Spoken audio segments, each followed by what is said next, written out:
الله أكبر الله أكبر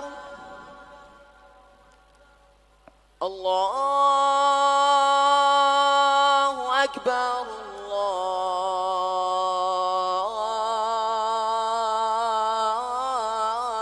الله أكبر أشهد أن لا إله إلا الله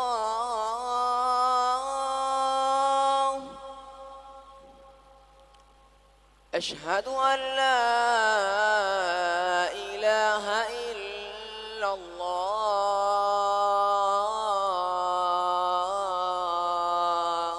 الله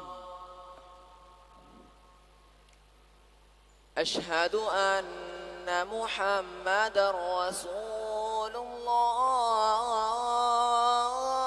الله أشهد أن محمد رسول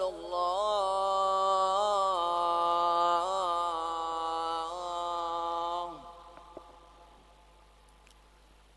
حي على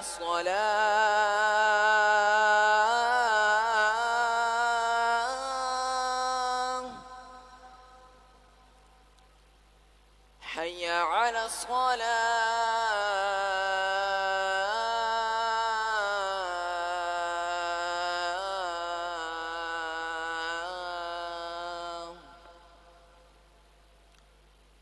حي على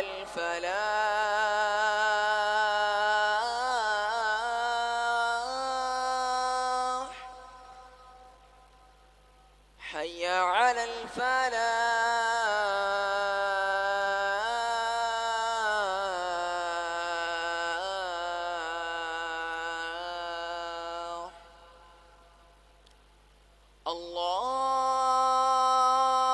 الله أكبر الله أكبر لا إله إلا الله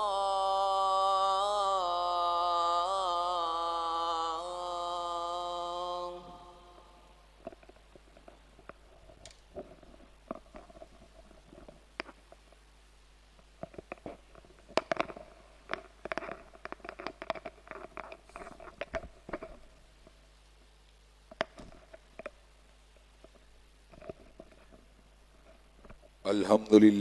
لله نحمده ونستعينه ونستغفره ونؤمن به ونتوكل عليه ونعوذ بالله من شرور أنفسنا ومن سيئات أعمالنا من يهده الله فلا مضل له ومن يضلل فلا هادي له وأشهد أن لا إله إلا الله وأشهد أن محمدا عبده ورسوله صلى الله عليه وسلم أما بعد فإن خير الحديث كتاب الله وخير الهدي هدي محمد صلى الله عليه وسلم وشر الأمور محدثاتها وكل محدثة بدعة وكل بدعة ضلالة وكل ضلالة في النار أما بعد أعوذ بالله السميع العليم من الشيطان الرجيم بسم الله الرحمن الرحيم واتقوا الله لعلكم تفلحون ہر قسم کی تعریفات اللہ مالک الملک کے لیے ہیں جنہوں نے جنات اور انسان کو حقیقی معنوں میں اپنی پوجا اپنی بندگی اور اپنی عبادت کے لیے بنایا ہے جنات اور انسان کی تخلیق کا حقیقی اور بنیادی مقصد یہی تھا کہ وہ بارگاہ رب العالمین میں آیا کریں اپنی جبین نیاز کو مالک کائنات کی بارگاہ میں آ کے جھکایا کریں اپنے دست سوال کو کبریا کی بارگاہ میں آ کے پھیلایا کریں اپنی کمر کو حالت رکوع میں اس کی بارگاہ میں آ کے ہم کیا کریں اسی کی تکبیر کی صداؤں کو بلند کیا کریں اسی کی تکبیر کی صداؤں کو بلند کیا کریں اسی کی تسبیح گیت گایا کریں اور اسی کی تحلیل کے آوازوں کو اجاگر کیا کریں چنانچہ ارشاد ہوا وما خلقت الجن والانس الا لیعبدون اور میں نے نہیں بنایا جنات اور انسان کو مگر اپنی پوجا اپنی بندگی اور اپنی عبادت کے لیے حمد و ثنا کے بعد عرب انگنت اور بے شمار درود و سلام ہوں اس ہستی اقدس و مقدس پر کہ جن کا نام نامی اور اسم گرامی محمد کریم صلی اللہ علیہ وعلی آلہ وصحبہ وبارک وسلم ہے. اللہ رب العزت نے امام الہدیٰ علیہ الصلوۃ والتسلیم کے اہل کائنات کی ہدایت اور ان کی رہنمائی کے لیے مبعوث فرمایا اور آپ کی ذات بابرکات کے ذریعے اہل کائنات کی ہدایت اور ان کی رہنمائی کا خوب بندوبست فرمایا۔ اللہ رب العزت نے امام الہدیٰ علیہ الصلوۃ والتسلیم کی سیرت طیبہ میں طرح طرح کی خصوصیات کو ودیت فرما دیا تھا اور گوناگوں قسم کی صفات کو آپ کی ذات اقدس و مقدس کا حصہ بنا دیا تھا۔ اور ان تمام باتوں سے بڑھ کر یہ کہ میرے آقا کی زندگی میں کوئی صبح ایسی نہیں آئی، کوئی شام اور کوئی رات ایسی نہیں آئی، دکھوں کی کوئی گھڑی اور شب کا لمحہ ایسا نہیں آیا جب مالک کائنات نے اپنی تائید کو، اپنی نصرت کاملہ اور اپنی حمایت بے مثال کو آپ کے شامل حال نہ فرمایا ہو۔ اور ان تمام باتوں سے بڑھ کر یہ کہ رزق رب نے اپنی آخری کتاب حمید کو سید العرب والعجم حضرت محمد کریم صلی اللہ علیہ وسلم کے قلب اطہر میں نازل فرما دیا تھا۔ کتاب حمید کا نزول کوئی معمولی واقعہ نہیں ہے، بلکہ تاریخ انسانیت کے اندر کوئی واقعہ بھی نزول قرآن مجید کا مقابلہ نہیں کر سکتا۔ کوئی سیاسی غلبے کی بات ہو یا اقتصادی غلبے کی بات ہو یا سماجی تبدیلی کی بات ہو، کوئی بھی اتنی بڑی تحریک کائنات کے لوگوں نے اپنی آنکھوں سے نہیں دیکھی جتنی بڑی تحریک حضرت محمد کریم صلی اللہ علیہ وسلم نے اپنی حیات مبارکہ کے اندر بپا کر کے دکھلا دی۔ حضرات گرامی قدر، وہ تحریک ایک ایسی ہماگیر تحریک تھی جس نے روحانیت کی بھی اصلاح کی اور مادیت کی بھی اصلاح کی۔ مدینہ طیبہ کی ریاست کے ماڈل کے حوالے سے آئے دن ہم نعروں کو سنتے رہتے ہیں، لیکن ان نعروں کو لگانے والے لوگ مدینہ طیبہ کے فقط ایک معمولی سے آسپیکٹ یعنی سوشل ویلفیئر کی بات کرتے ہیں، اور اس حوالے سے مدینہ طیبہ کی ریاست کو کئی مرتبہ ڈنمارک کے ساتھ، کئی مرتبہ آسٹریلیا کے ساتھ، کئی مرتبہ کینیڈا کے ساتھ، کئی مرتبہ انگلستان کے ساتھ گڑمڑ کر دیا جاتا ہے، اور یوں محسوس ہوتا ہے گویا انگلستان کے لوگ، گویا ڈنمارک کے لوگ، گویا آسٹریلیا کے لوگ جو ہیں وہ ریاست مدینہ کے باشندے ہیں، اور ہم لوگ جو ہیں تھرڈ ورلڈ کنٹریز کے اندر رہنے والے لوگ شاید ریاست مدینہ سے بہت ہی دور ہیں۔ یہ خان صاحب کا نعرہ اکثر آپ کو سننے کو ملتا رہتا ہے، اور آپ کو اس بات کا پتہ ہے کہ میں نے اگر خان صاحب پہ تنقید اگر کبھی کی ہے تو میاں صاحب کی محبت کی وجہ سے نہیں کی، بلکہ خالصتاً کتاب و سنت کے تناظر میں کی ہے،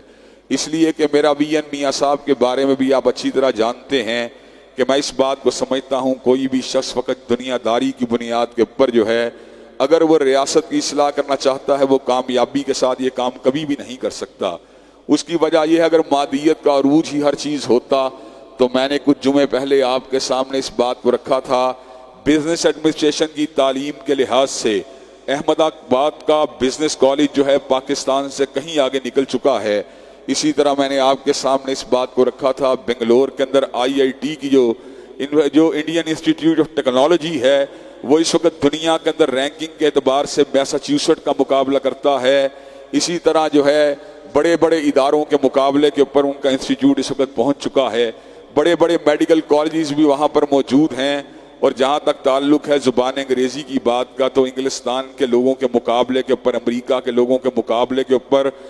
ہم یہ بات کا مشاہدہ کر سکتے ہیں کہ ہندوستان کے چھوٹے چھوٹے بچے بھی بڑی فلوئنٹلی انگلش بولتے ہوئے نظر آتے ہیں۔ حضرات گرامی قدر ہم نے مادیت کے عروج ہی کے حوالے سے یہ سارے کے سارے کام کرنے تھے تو سچی بات یہ ہے ہمیں اس ملک کو علیحدہ کرنے کی کوئی ضرورت نہ تھی۔ ہم نے ڈیفنس کے اوپر بہت بڑا بجٹ ایلوکیٹ کیا اپنی سرحدوں کے دفاع کے لیے، اس لیے کہ انڈیا سے ہمیں تھریٹ تھا۔ حضرات گرامی قدر اگر فقط مادیت کا عروج ہی ہمارا ہدف ہوتا تو ہمیں اتنے بڑے ملک سے علیحدہ ہونے کی کیا ضرورت تھی، لیکن حضرات گرامی قدر حقیقی بات یہ ہے ہم انڈیا سے اس لیے علیحدہ نہیں ہوئے تھے کہ ہمیں ٹیکنالوجیکل ایڈوانسمنٹ چاہیے تھی، ہم انڈیا سے اس لیے علیحدہ نہیں ہوئے تھے کہ ہم فقط دنیاوی ایجوکیشن میں ترقی کرنا چاہتے تھے، ہم انڈیا سے فقط اس لیے علیحدہ نہیں ہوئے تھے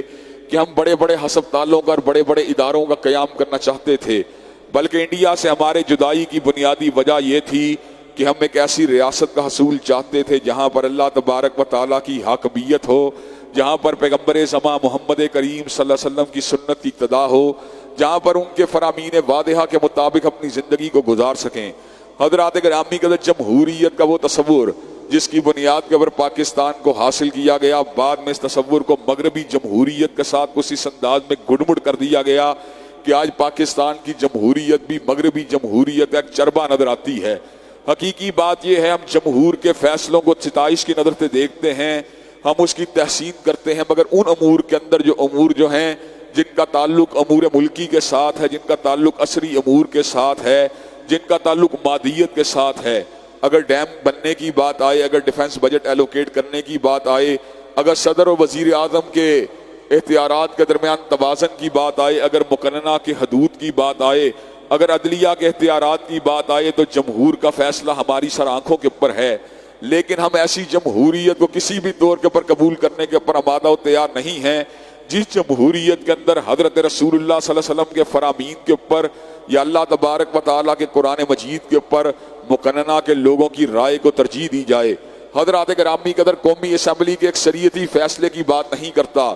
بلکہ اجماعی فیصلے کی بات کرتا ہوں۔ پوری کی پوری قومی اسمبلی ایک طرف ہو، قرآن مجید کی تنہا ایک آیت ایک طرف ہو، رب کعبہ کی قسم ہے پوری قومی اسمبلی اس کو سپرسیڈ نہیں کر سکتی۔ اسی طرح پوری قومی اسمبلی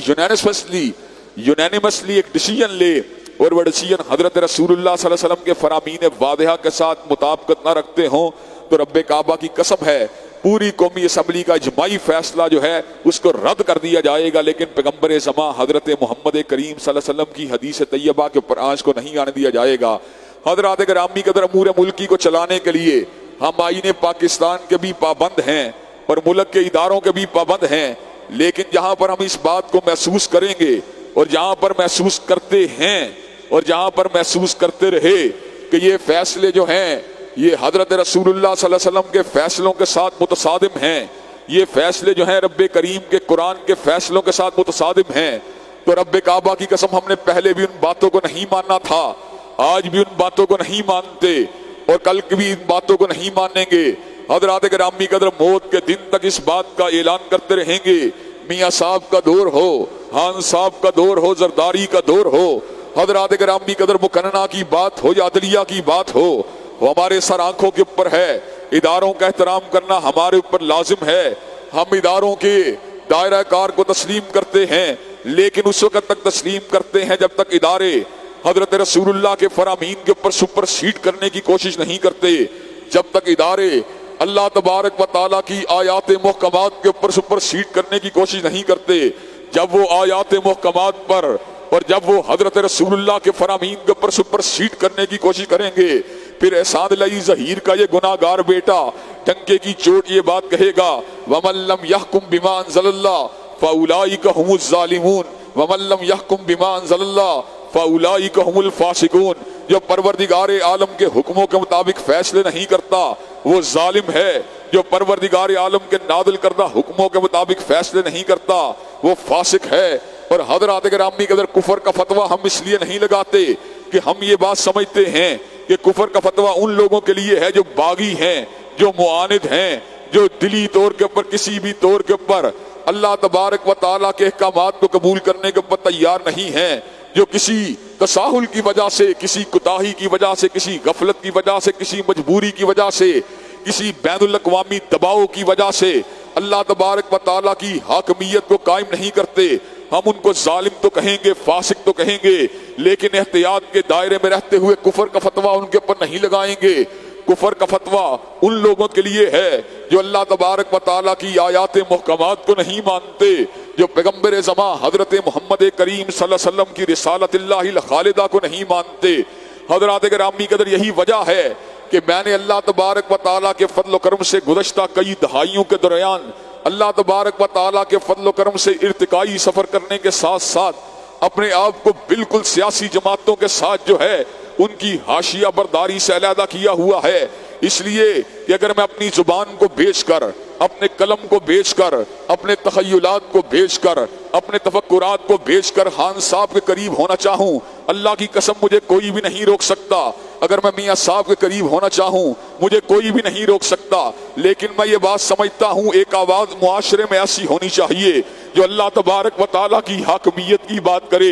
ایک آواز معاشرے میں ایسی ہونی چاہیے جو پیغمبر زمان حضرت رسول اللہ صلی اللہ علیہ وسلم کی شریعت کے غلبے کی بات کرے۔ حضرات گرامی قدر، چاہے میرا کوئی بیٹا ہو، چاہے میرا کوئی بھانجا ہو یا چاہے میرا کوئی بھائی ہو، اگر وہ مسلم لیگ کے ساتھ ہے اس کی اپنی مرضی ہے، لیکن میں مسلم لیگ کا وکیل کبھی بھی نہیں بن سکتا۔ اگر کوئی میرا بھانجا، بھتیجا یا بھائی جو ہے وہ تحریک انصاف کے ساتھ مل جاتا ہے، حضرات گرامی قدر مجھے اس کو ملنے کی کوئی پرواہ نہیں ہے، اس لیے کہ میری نگاہ وزارت کے اوپر نہیں ہوتی، میری نگاہ مشاورت کے اوپر نہیں ہوتی۔ حضرات گرامی قدر، نظر اگر میری ہوتی ہے تو جامع کوثر پہ ہوتی ہے، نگاہ اگر میری ہوتی ہے تو شفاعت محمدی صلی اللہ علیہ وسلم کے اوپر ہوتی ہے، اور اللہ تبارک و تعالیٰ کے فضل و کرم سے میں یہ بات برملا طور پہ کہتا ہی رہوں گا، مجھ کو شاہوں کی حشامت کا سلیقہ ہی نہیں، ظہیر کے لب ہلتے ہیں پیمبر کی ثنا خوانی میں۔ حضرات گرامی قدر، اللہ تبارک و تعالیٰ کے فضل و کرم سے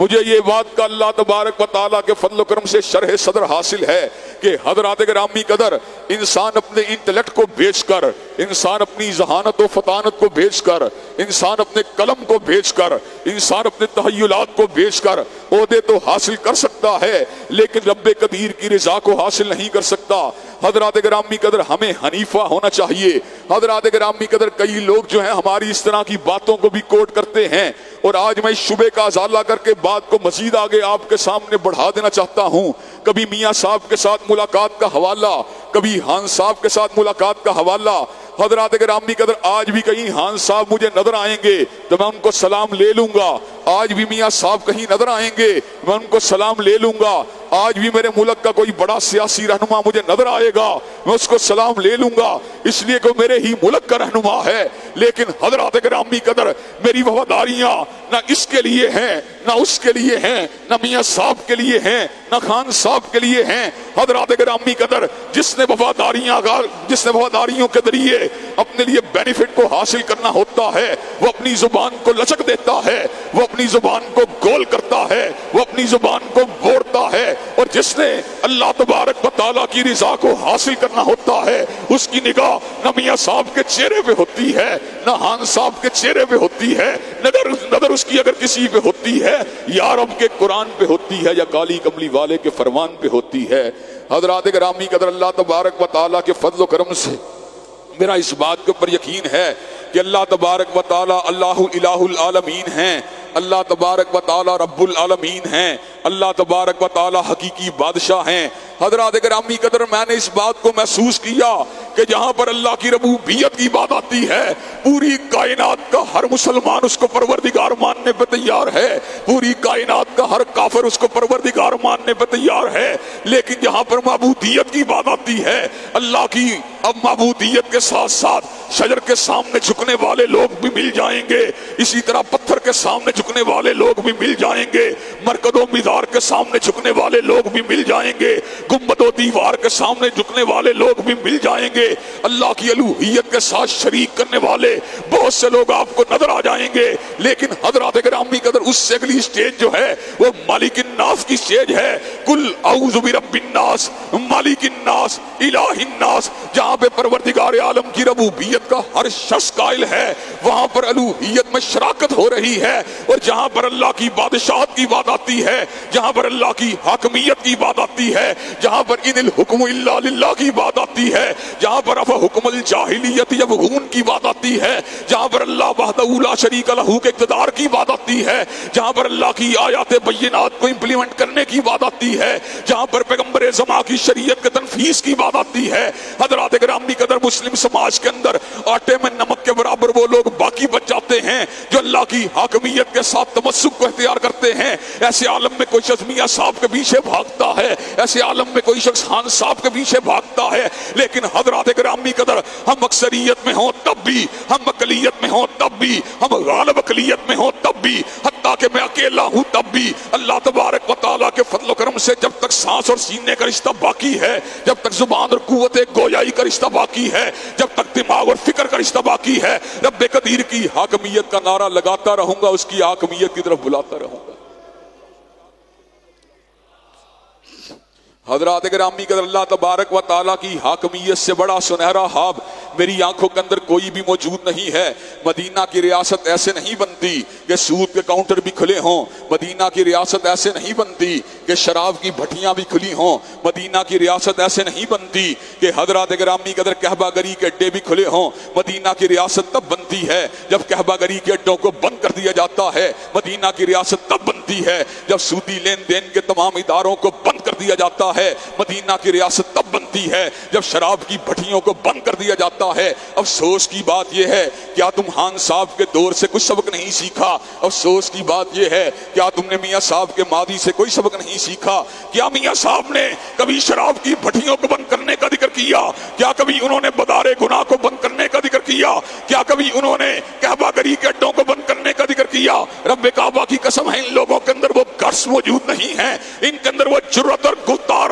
اور کردار موجود نہیں ہے کہ ان چیزوں کو بند کر سکیں۔ رب قدیر کی قسم ہے، میں اپنی آنکھوں کے سامنے اس وقت کو آتا دیکھ رہا ہوں۔ ایک دن آئے گا اس ملک کے اندر حضرت رسول اللہ کا نظام آئے گا، اس ملک میں اللہ کی حاکمیت کا دور ضرور آئے گا۔ حضرات گرامی قدر اس لیے آئے گا کہ لوگ ہر دور کے اندر دیکھتے رہے مہنگائی بڑھتی رہی، لوگ ہر دور میں دیکھتے رہے یہاں پہ چوریاں ڈکیتیاں بڑھتی رہیں، لوگ ہر دور میں دیکھتے رہے یہاں پہ قتل و غارت گری کے بازار گرم ہوتے رہے۔ حضرات گرامی قدر اس ملک کو نظام کی ضرورت ہے تو کالی کملی والے کے نظام کی ضرورت ہے، جس نے ایسا نظام عدل قائم فرما دیا کہ آپ کی بارگاہ رسالت مآب میں بنو مخزوم کی فاطمہ کی سفارش کی گئی کہ آقا بڑے حسب و نسب والی ہے، بڑے نام و مقام والی ہے، بڑی شان و شوکت والی ہے، آقا اگر اس کے ہاتھ کو کاٹ دیا گیا بنو مخزوم کی تو ناک کٹ جائے گی۔ تو میرے آقا نے کہا تھا لو ان فاطمہ بنت محمد سرقت لقطعت یدہا، اگر محمد کا قلب اطہر ہو، خدیجہ کا لخت جگر ہو، علی کا نور نظر ہو، حسن و حسین کی مادر محترم ہو، سیدۃ النساء اہل الجنہ ہو، فاطمہ بھی اگر چوری کرے نبی اس کے بھی ہاتھ کو کاٹ ڈالے گا۔ حضرات گرامی کا دکھ کی بات یہ ہے، کوئی حافظ قرآن ہے، کوئی دین کا عالم ہے، کوئی مسند نشین ہے، کوئی شیخ الحدیث ہے، جب سیاست کی بات آتی ہے اس کو میاں صاحب نظر آتے ہیں، اس کو خان صاحب نظر آتے ہیں۔ اور کیا تم نے مرنے کے بعد خان صاحب کو جواب دینا ہے؟ کیا تم نے مرنے کے بعد میاں صاحب کو جواب دینا ہے؟ حضرات گرامی قدر ہم نے مرنے کے بعد رب قدیر کی عدالت میں پہنچ جانا ہے، ہم نے مرنے کے بعد رب قدیر کے پاس پیش ہو جانا ہے۔ ایسے عالم کے اندر انسان کے کام اس کا سرمایہ نہیں آئے گا، ایسے عالم میں اس کے کام اس کا اثر و رسوخ نہیں آئے گا، ایسے عالم میں اس کے کام اس کے سماجی تعلقات نہیں آئیں گے، ایسے عالم میں اس کے کام اس کے سماجی روابط نہیں آئیں گے، ایسے عالم میں اس کے کام اس کی شہرت نہیں آئے گی، ایسے عالم میں اس کے کام اس کا منصب نہیں آئے گا، ایسے عالم میں اس کے کام اگر کوئی چیز آئے گی رب قدیر کا خوف کام آئے گا، یا مدینے والے کی محبت کام آئے گی، یا نظام الہی کے لیے جستجو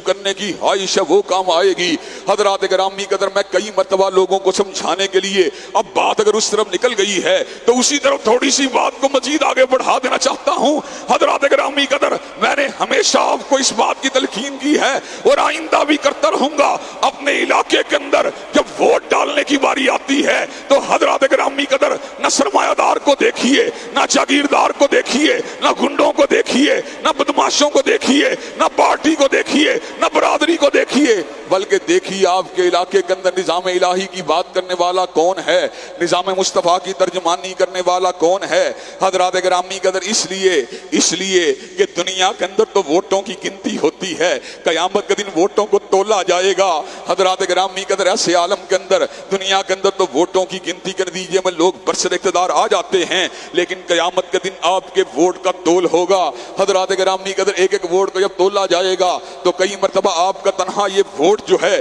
آپ کی نجات کا اس لیے سبب بن سکتا ہے کہ آپ نے ووٹ اپنے مفاد کے لیے نہیں ڈالا، آپ نے ووٹ اپنی دنیاوی ضرورت کے لیے نہیں ڈالا، آپ نے ووٹ جو اپنے دنیاوی مفاد کے لیے نہیں ڈالا، بلکہ آپ نے ووٹ اگر ڈالا رب قدیر کی کبریائی کے لیے ڈالا، آپ نے ووٹ اگر ڈالا مدینہ والے کی مصطفائی کے لیے ڈالا۔ حضرات گرامی قدر یہ ووٹ قیامت کے دن آپ کے لیے تولا جائے گا۔ فَأَمَّا مَنْ ثَقُلَتْ مَوَازِينُهُ، اللہ نے قیامت کے دن میزانوں کے تلنے کی بات کی ہے۔ حضرات گرامی قدر کئی اعمال اتنے بھاری ہوتے ہیں کہ وہ چھوٹے چھوٹے اعمال کو کھا جاتے ہیں، اور کئی اعمال اپنی قباحت کے اندر اتنے وزنی ہوتے ہیں کہ بڑے بڑے اعمال کو کھا جاتے ہیں۔ حضرات گرامی قدر حضرت رسول اللہ نے یہ بات کہی تھی کہ کئی لوگ ایسے ہوں گے جن کی نیکیاں تو ہامہ کے پہاڑوں کے برابر ہوں گی، لیکن خلوت کے گناہوں کی وجہ سے ان کی نیکیاں پارا پارا ہو جائیں گی۔ حضرات گرامی قدر آج بہت سے لوگ انٹرنیٹ کے ذریعے، موبائل ٹیکنالوجی کے ذریعے، دائیں بائیں کے کاموں کے ذریعے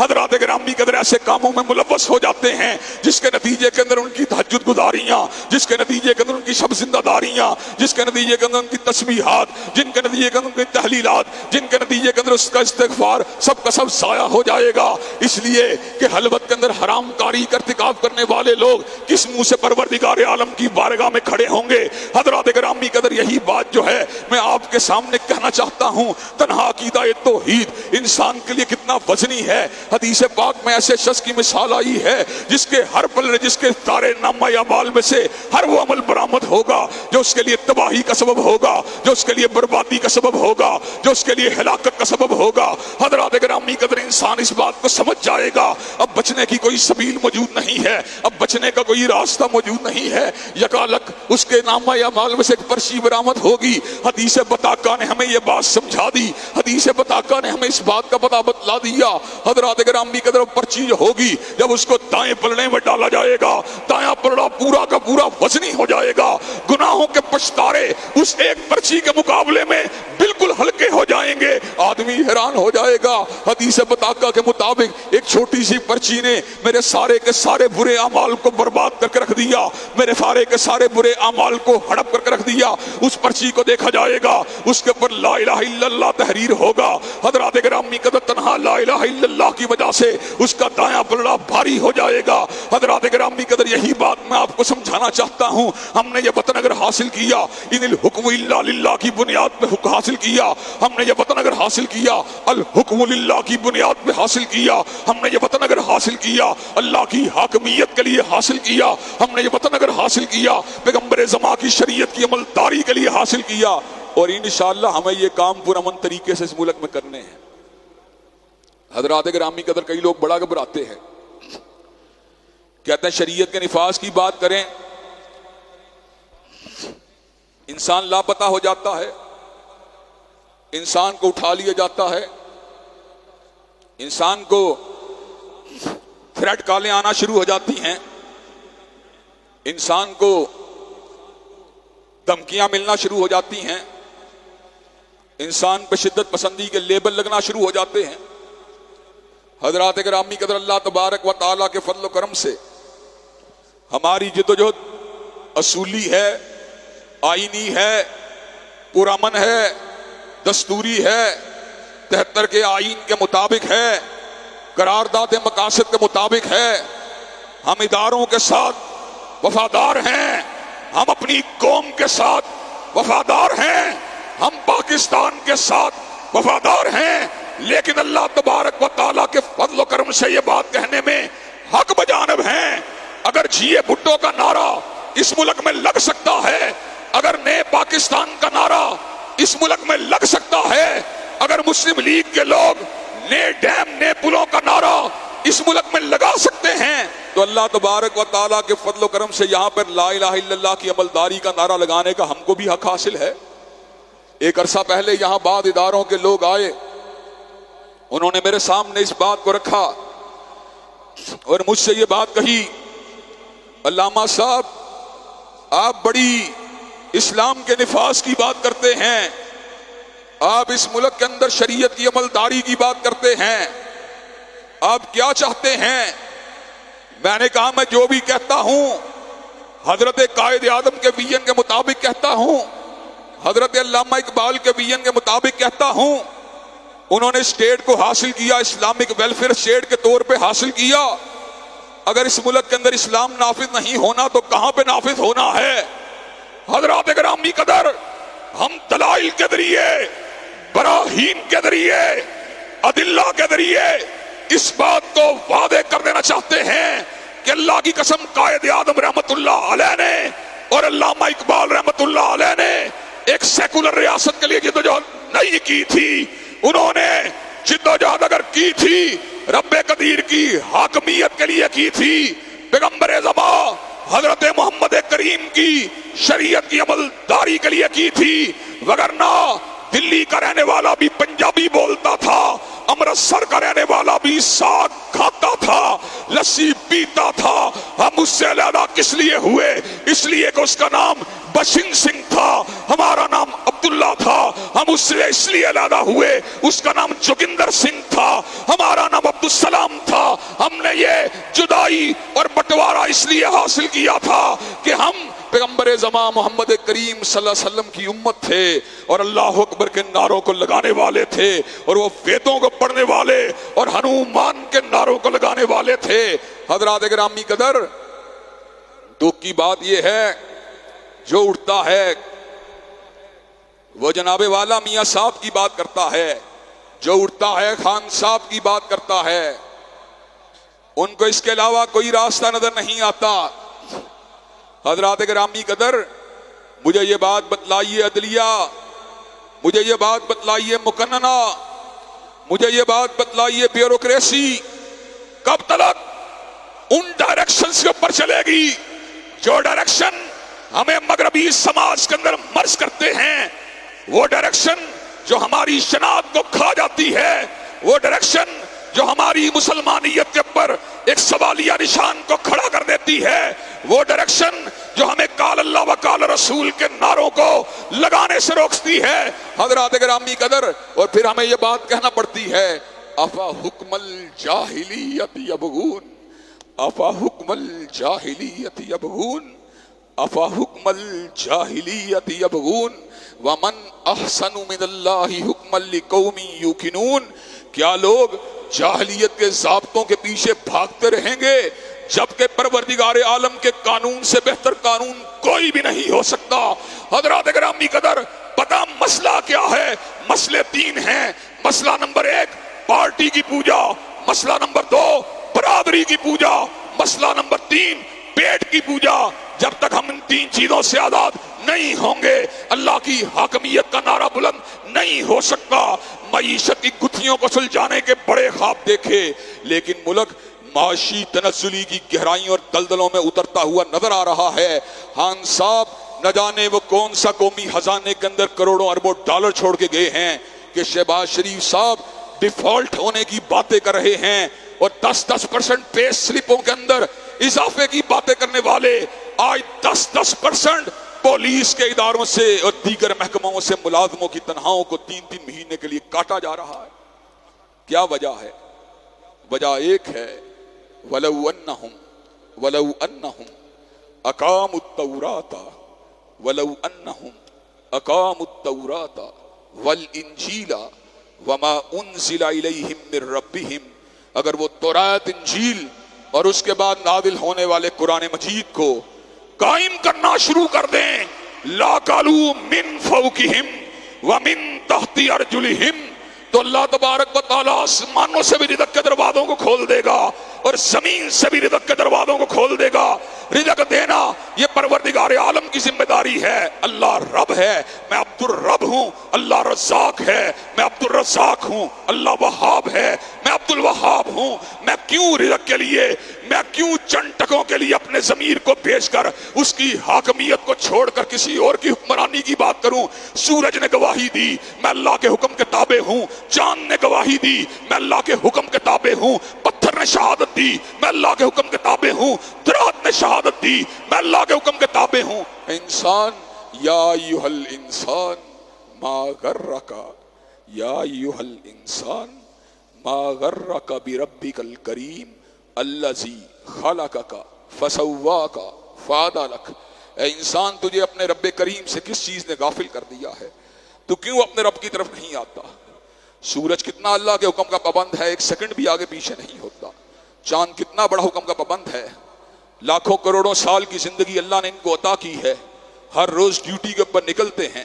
اللہ کی حاکمیت کا ڈنکا بجاتے ہیں۔ اگر اللہ کے حکم کے تابع نہ ہوں تو ہمیں روشنی بھی نہ ملے، اللہ کے حکم کے تابع نہ ہوں تو ہم وقت کے اوقات کا بھی پتہ نہ کر سکیں۔ انسان، تو 50 سال کا انسان، 60 سال کا انسان، 70 سال کا انسان، تو ہے تیری عقل کے اوپر کہ تو اللہ کی حاکمیت کو نہیں مانتا، احکام الہی کو نہیں مانتا، اللہ تبارک و تعالیٰ کی آیات بینات کی تنفیذ کو نہیں مانتا، پیغمبر زمان کی شریعت کی عمل داری کو نہیں مانتا۔ حضرات گرامی قدر، میں آپ کو یہ بات اللہ کی قسم علی وجہ البصیرت کہہ دینا چاہتا ہوں، 40 سال بارش ہوتی رہے، ہریالی والی بارش، فراوانی والی بارش، فصلوں کو اگانے والی بارش، سبزے کو بڑھانے والی بارش، اللہ کی قسم اتنی رحمت والی بارش ہوتی ہے جو 40 برس تک ہوتی رہے، اللہ تعالیٰ کی نازل کردہ ایک حد کی تنفیذ کا مقابلہ نہیں کر سکتی۔ اللہ کی اگر ایک حد کو معاشرے پہ نافذ کر دیا جائے، جتنا معاشرے کو اس سے رحمت ملتی ہے، اس سے برکت ملتی ہے، رب قدیر کی قسم ہے اتنی 40 سال کی موسلا دھار بارش سے بھی اللہ کی اتنی رحمت زمین کے اوپر نہیں اترتی۔ چنانچہ ہمارا کام کیا ہے؟ ہمارا کام یہ ہے، یہ نغمہ فصلے گلو لالا کا نہیں پابند، یہ نغمہ فصل گل و لالا کا نہیں پابند بہار ہو کے ہدا لا الہ الا اللہ. ہم نے لا الہ الا اللہ کی عملداری کو اس ملک میں یقینی بنا کے چھوڑنا ہے. انشاءاللہ ہم کم ہمت بھی ہیں, ہم کم وسائل والے بھی ہیں, ہم کم افرادی قوت والے بھی ہیں, لیکن رب قدیر کی قسم ہے حق ہمارے پاس ہے, سچ ہمارے پاس ہے. اس ملک میں اللہ کی حاکمیت کا قیام یہ ہم سب کی ذمہ داری ہے. اس کے لیے پرامن جدوجہد کرنا, اس کے لیے لوگوں کی ذہن سازی کرنا, اس کے لیے ووٹ بینک کو جمع کرنا, اس کے لیے مذہبی جماعتوں کے ساتھ اشتراکی عمل کو کرنا, اس کے لیے دیگر مسالک کی قوت کو مجتمع کر کے سیکولرزم کے مقابلے کے اوپر, لا دینی جماعتوں کے مقابلے کے اوپر ایک قوت کو اس ملک میں اکٹھا کرنا, یہ ہم سب کی ذمہ داری ہے. اور انشاءاللہ وقت آئے گا شب گریزاں ہوگی آخر جلوائے خورشید سے, اور یہ چمن معمور ہوگا نغمہ توحید سے. وآخر دعوانا الحمدللہ رب العالمین.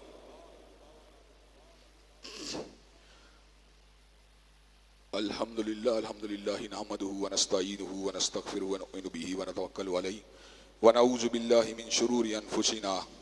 ومن سیئات اعمالنا. من یهده اللہ فلا مضل له ومن یضلل فلا ہادی له. واشهد ان لا الہ الا اللہ واشهد ان محمدا عبدہ ورسولہ. اما بعد فإن خیر الحدیث کتاب اللہ وخیر الہدی ہدی محمد صلی اللہ علیہ وسلم وشر الامور محدثاتها وکل محدثۃ بدعہ وکل بدعۃ ضلالہ وکل ضلالۃ فی النار. حضرات گرامی قدر,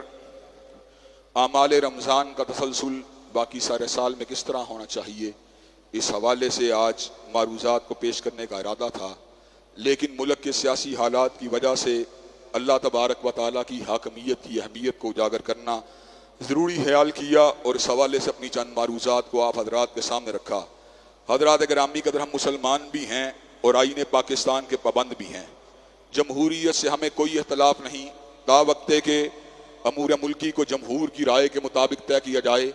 لیکن جب جمہور کی رائے اللہ کی رائے کے مقابلے پر یا حضرت رسول اللہ کی رائے کے مقابلے پہ آ جائے گی, ہم اس بات کو تسلیم کرنے کے پر اس لیے آمادہ و تیار نہیں کہ 73 کا آئین اور ہمارا عقیدہ اس بات کی اجازت نہیں دیتا. اللہ تبارک و تعالیٰ کے فضل و کرم سے اسلامی فلاحی مملکت کے قیام کے لیے حضرت قائد اعظم کے ویژن کے مطابق, حضرت علامہ رحمۃ اللہ علیہ کے ویژن کے مطابق اور قائدین تحریک پاکستان کے ویژن کے مطابق انشاءاللہ جدوجہد جاری رہے گی. لوگوں کی ذہن سازی کی جائے گی, پرامن طریقے سے اس ملک کے اندر اسلامی نظام کو لانے کے لیے لوگوں کو قائل کیا جائے گا. اور اللہ تبارک و تعالیٰ کے فضل و کرم سے مسلم لیگ, تحریک انصاف اور پیپل پارٹی جیسی جماعتوں سے برات کا اظہار کر کے ملک کی دینی جماعتوں اور دینی طبقات کو اللہ تبارک و تعالیٰ کی حاکمیت کے قیام کے لیے مجتمع کرنے کی کوشش کی جائے گی. حضرات گرامی قدر, یہ راستہ مادی اعتبار سے شکست کا راستہ, مادی اعتبار سے خطرات کا راستہ, مادی اعتبار سے کلفتوں کا راستہ, مادی اعتبار سے کمزوری کا راستہ ہے. لیکن ہم نے حالات کو نہیں دیکھنا, ہم نے گراؤنڈ ریالٹیز کو نہیں دیکھنا, ہم نے اپنے عقیدے کو دیکھنا ہے, ہم نے اپنے کتاب اللہ کو دیکھنا ہے, سنت رسول ہاشمی کو دیکھنا ہے. ہارتا رہوں پھر ہارتا رہوں پھر ہارتا رہوں, 10,000 20,000 50,000 لوگوں کو نظام الہی کے لیے قائل کر دوں, یہ زیادہ بڑی کامیابی ہے, بجائے اس کے کہ قلم کو بیچ کر اور زبان اور ضمیر کو بیچ کے بدارت کو حاصل کر کے کسی پارٹی کا حاشیہ بردار بن جاؤں اور اس دنیا سے 1 کروڑ فرق کی زندگی گزار کے رخصت ہو جاؤں. اس کے مد مقابل مجھے حضرت علامہ شہید کی یہ بات یاد آتی ہے کہ دار و رسن کی گود کے پالے ہوئے ہم اور سانچے میں مشکلات کے ڈھالے ہوئے ہم, اور وہ دولت جنوں کے زمانے سے اٹھ گئی, اس دولت جنوں کو سنبھالے ہوئے ہم. حضرت شہید کی زندگی آپ کے سامنے ہے, جیلوں میں گئے, مقدمات کو جھیلا اور اس کے اوپر پابندیوں کے آرڈر برداشت کیے, زبان بندی کے آرڈر برداشت کیے, لیکن راہ حق پہ گامزن رہے. حضرت علامہ نے سمر کا اعلان فرما دیا, متائے لوہ قلم چھن گئی تو کیا غم ہے کہ خون دل میں ڈبو لی ہے انگلیاں میں نے. متائے لوہ قلم چھن گئی تو کیا غم ہے کہ خون دل میں ڈبو لی ہے انگلیاں میں نے, اور لبوں پہ مہر ہے تو کیا کہ رکھ دی ہر حلقہ یہ زنجیر میں زباں میں نے. اور ساتھ ہی یہ بات بھی کہہ دینا چاہتا ہوں, چاہے میرا کوئی بھانجا ہو یا بھتیجا ہو یا بھائی ہو, اگر وہ میاں صاحب کی وکالت کرے یا خان صاحب کی وکالت کرے تو حضرات گرامی قدر میں اس بات کا ہرگز پابند نہیں ہوں, اس لیے کہ میری وفا نہ خان صاحب کے لیے ہے نہ میاں صاحب کے لیے ہے, وفا اگر میری کسی کے لیے ہے، رب کے قرآن کے لیے ہے اور کالی کملی والے کے فرمان کے لیے ہے، کسی کو راستے میں چل کر اس سے اچھے طریقے سے مل لینا، کسی کو کسی میٹنگ کے اندر نظر آنے کے اوپر پرتفاق انداز میں مصافحہ کر لینا، چاہے وہ خان صاحب ہوں یا میاں صاحب ہوں یا کوئی اور سیاسی رہنما ہو، اس بات کے امکانات سماجی زندگی میں برقرار رہتے ہیں، لیکن ایک مصافحہ، ایک معانقہ یا ایک نشست اس بات کی علامت نہیں ہوتی کہ ہماری وفا ان کے ساتھ ہے۔ اللہ کی قسم، وزارت کو حاصل کرنا یا ممبری کو حاصل کرنا، اس کے شارٹ کٹ راستے مجھے نظر آ رہے ہیں، لیکن میری نگاہ اگر ہوتی ہے جامع کوثر پہ ہوتی ہے اور شفاعت محمدی پہ ہوتی ہے۔ چنانچہ میں نے اس راستے کا تعین اپنے لیے کیا ہے۔ یہ راستہ پرخطر بھی ہے اور اس کے اندر اونچ اور نیچ بھی ہے، یہ راستہ مشکلات سے اٹا ہوا بھی ہے، اور میں نے اسی راستے کو چلتے ہوئے زندگی کے اندر 3 مرتبہ جادو ٹونے اور خطرناک قسم کے شیطانی اثرات کو بھی سہا ہے، لیکن حضرات گرامی قدر ان تمام ابتلاؤں کو سہنے کے باوجود اللہ تبارک و تعالیٰ کے فضل و کرم سے آج بھی میرے اوپر شر کے اثرات جو ہیں ان کا ایک حصہ میرے اوپر باقی ہے، لیکن اس کے باوجود اللہ تبارک و تعالیٰ کے فضل و کرم سے شر کے ان اثرات کے درمیان سے اور اس تاریک وادی کے اندر سفر کرنے کے باوجود میری نگاہ اس نورانی نظام کے اوپر ہے، جو نظام انسانوں کو حیات دیتا ہے، جو نظام انسانوں کو فلاح دیتا ہے۔ وہی تیری نہ بیماری، وہی نہ محکمی دل کی، علاج اس کا وہی یا بے نشات انگیز ہے ساکی۔ حضرات گرامی قدر علاج ہماری انفرادی اور اجتماعی بیماریوں کا اگر کہیں پر ہے تو رب قدیر کے قرآن میں ہے یا کالی کملی والے کے فرمان میں ہے، اور ہم نے انشاءاللہ انفرادی اور اجتماعی زندگی کے اندر ڈائیکاٹمی کو پیدا کیے بغیر،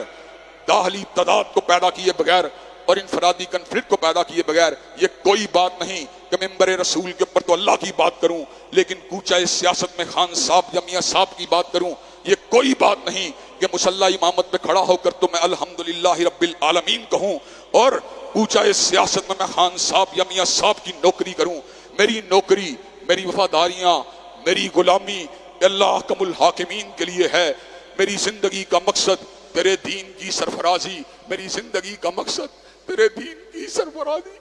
میری زندگی کا مقصد تیرے دین کی سرفرازی۔ میں اسی لیے مسلمان، میں اسی لیے نمازی۔ ان صلاتی و نسکی و محیایا و مماتی للہ رب العالمین لا شریک لہ و بذالک امرت وانا اول المسلمین۔ ان اللہ یامر بالعدل والاحسان وایتاء ذی القربى وینہی عن الفحشاء والمنکر والبغی۔ سبحان ربک رب العزۃ عما یصفون وسلام علی المرسلین والحمد للہ رب العالمین۔